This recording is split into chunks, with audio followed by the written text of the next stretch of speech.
কিরে কি দোস্ত আমার বুকে ব্যথা। বস কি পিছু কি আজব, আমি পিছে বম কেন? তোর হসপিটাল নিতে না? এটা ভালোবাসার ব্যথা দোস্ত। কই যাস? ভয় পাওয়ার কিছু নেই, আমি চোর ডাকাত চিন্তাকারী কিছুই না। বিশ্বাস করেন, তাকে দেখার পরে তোমার বুকে ব্যথা শুরু হয়ে গেছে। এখন পর্যন্ত আমার জীবনে মানে আমার লাইফে আমি যত মেয়ে দেখছি আমার কোনোদিন ব্যথা হয় নাই। তাহলে আপনি ডাক্তার দেখান। আরে বাবা, এই ব্যথার মেডিসিন তো ডাক্তারের কাছে নাই, আপনার কাছে আছে। আরে কি করছেন আপনি? আমি অয়ন, নাম্বারটা সেভ করে দিলাম।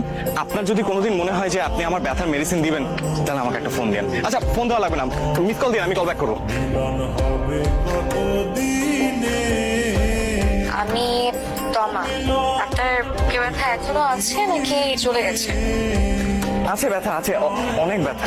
তো মিস্টার অয়ন, আপনি ব্যথা কি কমাতে চান নাকি ব্যথা নিয়ে বাকি জীবন কাটাতে চান? কমাতে চাই। তাহলে আমি একটা অ্যাড্রেস SMS করে দিচ্ছি, 1 ঘন্টা পর এখানে চলে আসবেন।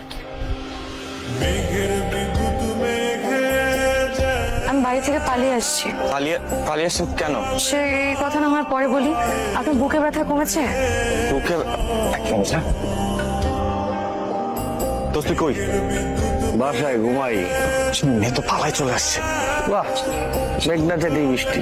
তো বিয়ে করে বাসায় নিয়ে যা, যারা দেখলে তোর ব্যথা ঠিক হয়ে যায়। পুরো ওষুধ কোম্পানিটা পেয়ে গেলি। ভালো না? বাসা থেকে রাগ করে বের হয়ে এসছি। কিচ্ছু হইব না, এই মায়া নিয়ে গেলে বাসার সবাই তোর উপরে খুশি হয়, ওটা আরো তোর পুরস্কৃত করবো। আচ্ছা ঠিক আছে, আসেন। কোথায় যাচ্ছি? ওঠেন, তারপর বলতেছি, আসেন।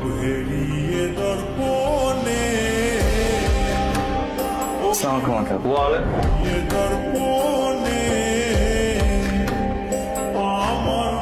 তুমি এখানে? আঙ্কেল, আমি অয়ন। তোমার নাম তো আমার শুনতে হবে না, তোমার আমি ভালো করে চিনি। আঙ্কেল, আপনার মেয়ে তোমার, তুই আমার মেয়ে নিয়ে পড়াইছস? আমার মেয়ে মাস্টার ছেলে নিয়ে পড়াইছস? একদম চুপ কর।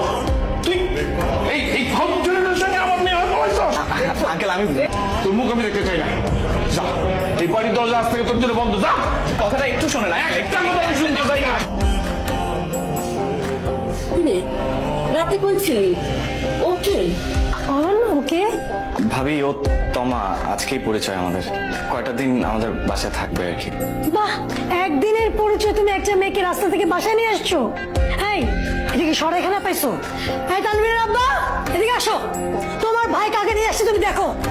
কি রে অয়ন, কে এটা? ভাইয়া, ও ওই বাসা থেকে রাগ করে চলে আসছে, তো আমাদের বাসায় নিয়ে আসছি, কয়টা দিন থাকবে। খুব ভালো কাজ করছিস। তোর আগে এটা ভাবা উচিত ছিল এই বাসায় তোর নিজের থাকার জায়গা আছে কিনা। চলো।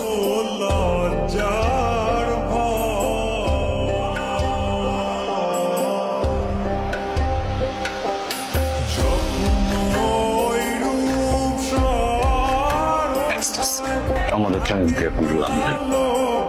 আজকাল একটা কোনো রকম আমি কাটাও। আমি চাই ফজরের নামাজের পর আজান দিব, তুমি তো যাইবা বন্ধু। আমি বুঝলাম কি করতেছিস না, কই যাবো এটা তার আমি জানি না। আমি তো তোমার কন্ট্যাক্ট করে আনে নিয়ে আইনি যে বন্ধু তুমি আও।